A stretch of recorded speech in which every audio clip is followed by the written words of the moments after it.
Welcome to Wisdom Wednesdays, where I pass on to you what I know that helps me get from a complete mental breakdown to making these videos for you today.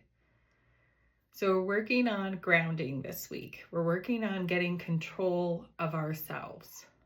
Monday, we talked about the 3 things that we control. Yesterday, we learned a technique about how to use our senses.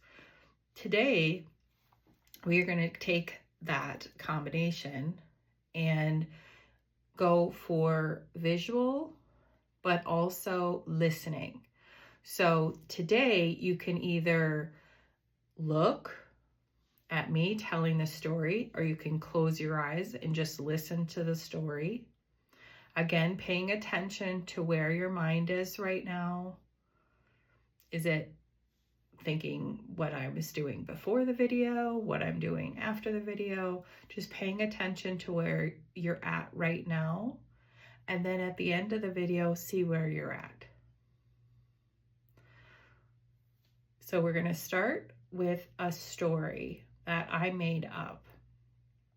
I love being a storyteller, but there's more to than just telling a story.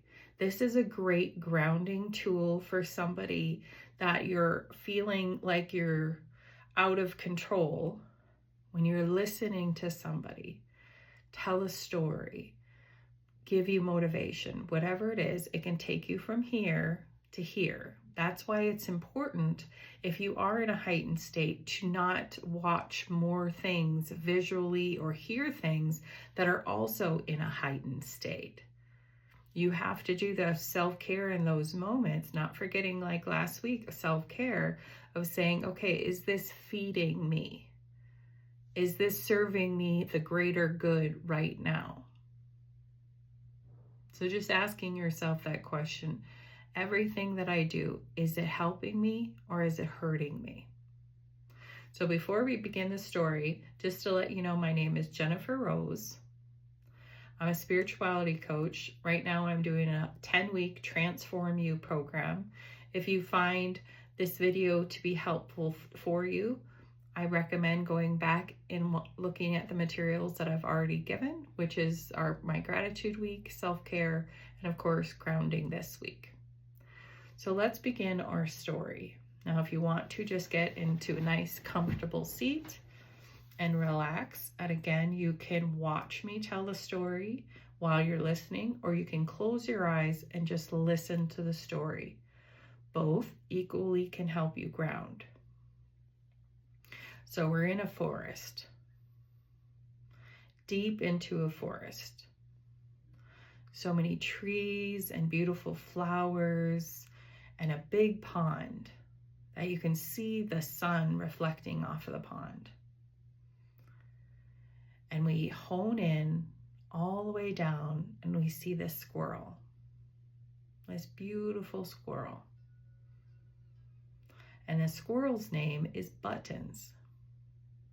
And she's lived in the forest her whole life. Her whole family's lived in this forest. And one day Buttons was getting up and she was looking at the pond and she saw a bunny taking a sip of water. She said, "Oh, I'm kind of thirsty." So Button goes to the water and she doesn't know why, but she's hesitant. Like, why? What's holding me back? But she kept going to the water. And just as she was going to put her little squirrel face into the water, she saw her reflection. And a voice came to her and says, "Who am I?" And she's looking around like, that's weird. So she goes in again and the voice says, "Who am I?" And she's kind of like freaked out a little bit. One more time she looks in and says, "Who am I?" in the water. And she leans back. She goes, "Who am I?" So she starts running. And she goes up to her mom. And she says, "Mom, who am I?"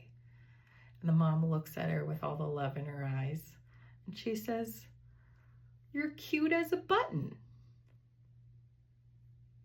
And Button looks at her and gives her a smile. She's like, "But that's how I look, and that's just my name." So Button takes off and she runs into the next animal, which was a deer. She goes, "Who am I?" And the deer looks at her and says, "Well, you live in the biggest tree in all the forest, the biggest oak."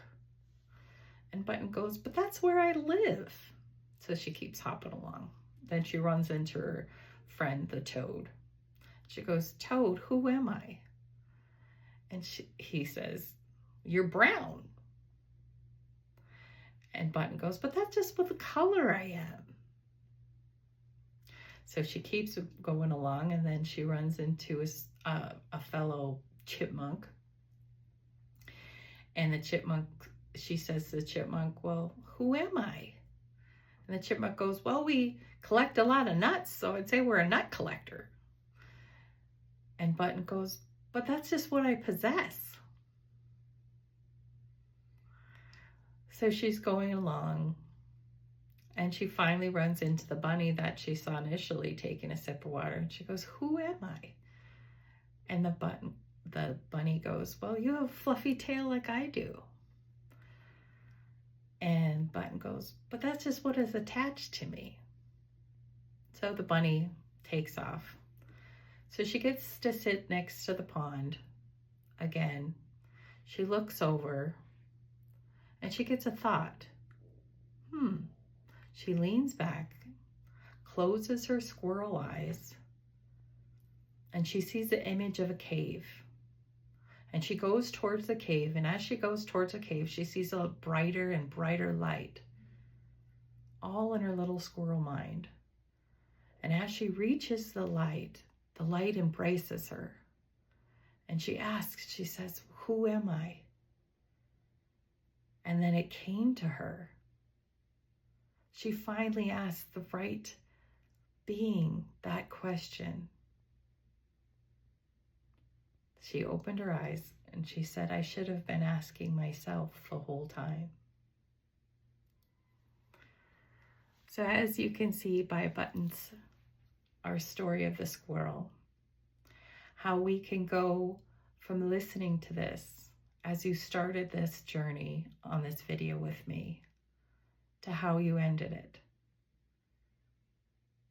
It was thought-provoking. It had a good ending.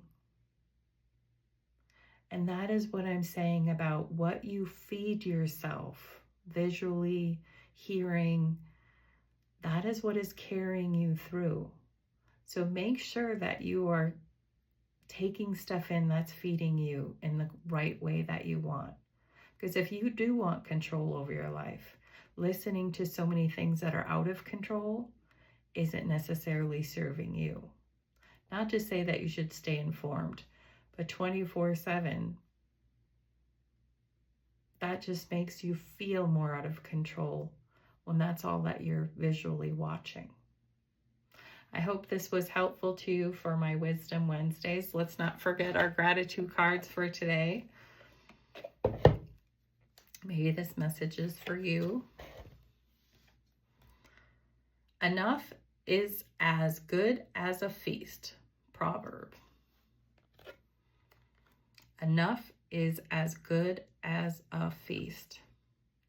So sometimes, just like I was talking about, enough is enough. Make sure that whatever you feed your senses is working for you. Blessings to all who see this. Take care. Bye.